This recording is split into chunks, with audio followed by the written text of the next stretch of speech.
কিছুই নাজিল করা হয়েছে। তো আল্লাহ পাক সূরা কাহফে তো বলেছেন, ওয়ালাকাদ সাররাফনা ফি হাযাল কুরআন লিন-নাসি মিন কুল্লি মাসাল, আমি এই কোরআনে মানব জাতির জন্য প্রত্যেকটা বিষয়কেই ব্যাখ্যা করেছি।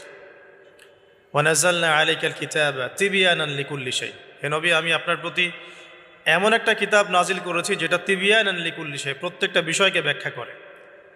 যারা আহলে কোরআন ভ্রান্ত আকীদার অনুসারী তারা কিন্তু এই আয়াত থেকেই দলিল পেশ করে যে কোরআন তো তিবয়ানান লিকুল্লি শাই, প্রত্যেকটা বিষয়ের ব্যাখ্যা, তার নতুন করে হাদিসের কি প্রয়োজন আছে। এটা আমাদের আলোচনার টপিক না, আমরা ওদিকে যাচ্ছি না।